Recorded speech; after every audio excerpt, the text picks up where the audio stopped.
Ever wondered what it's like to have a fight so bad with your mom that even the FBI wants to take a look?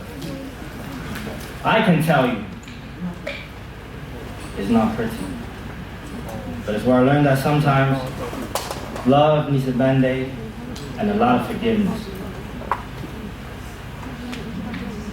During the epidemic, my old school life was boring and heavy with classes. I was eager to find a new direction. So in grade 9, I went to study in Canada. My life at school went well at first, but then there was some mental turmoil and my life was in a rut. Eventually, the school decided to have my mom fly to Canada to take care of me. The school did not allow me to live on campus due to safety reasons, and that really got under my skin. My mom rented a house near the school, and I was biking to school every day. I hated school at that time. And one day, I just felt like I couldn't survive another second at that place. So I went back to the house right after lunch. Mom questioned me angrily. She thought I could at least give it a try by just staying there. You don't even have to study. Just stay there. But I was too angry to give her a satisfying answer on why I came back early. And she was ready to beat the crap out of me, and that's what she did.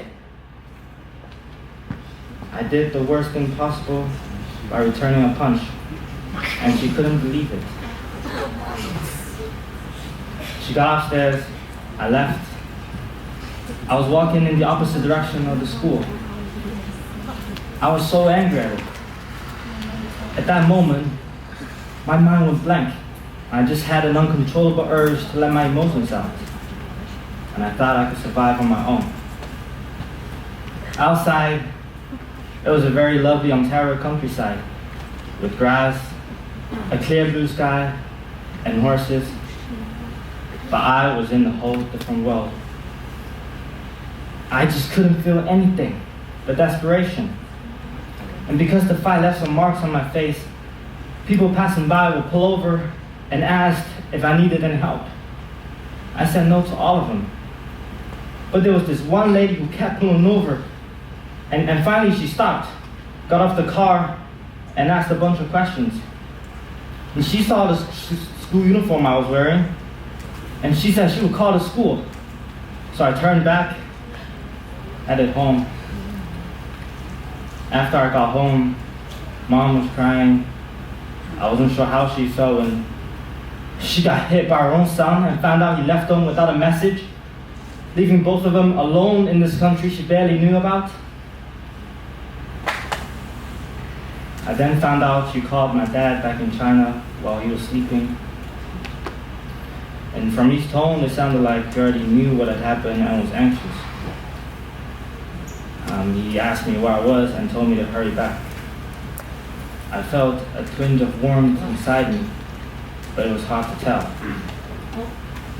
Now, it didn't take long for the school to call my mom and ask us to go to the school health center immediately. And so we came up with a story of me falling over, trying to cover up the mark on my face. But there were fingernail scratches on my head as well. So the health center didn't buy the story. Are you freaking FBI or something? Leave us alone. I couldn't be more desperate at that time.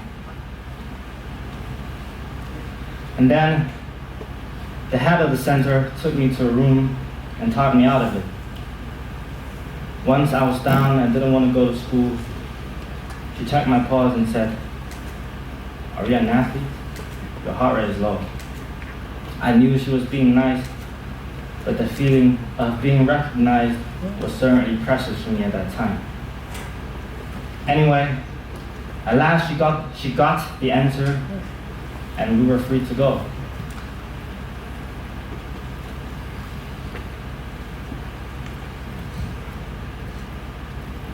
It must have been my inadequacy that put too much pressure on me. So now I'm going to enrich myself, strengthen my inner world, and just be a keeper. blessing and gazing at you, says Mom. Looking back now, I feel relieved. I'm just fortunate to have a family that loves and supports me unconditionally. Now, I'm able to put myself in my mom's shoes, and the struggle she has faced seemed unfathomable. When we were living together in Canada, she had to work through the whole night on weekends because of the time difference between China and Canada, and she held herself responsible by taking care of me at my need. She worked because she knew she had to, as a grown woman and a mother. A part of me wishes I could go back to comfort her, but I know that my condition was too bad to do so, and that suffering only serves to strengthen us. I've transferred from school to school too many times, mostly because of my own actions. Though there were multiple altercations, my family still had my back every time I messed up. Now, we've all taken a huge leap and accepted each other much better. We never fought again, and now more than ever, I can sense their love for me. And that's because we know what it means to accept and cherish love.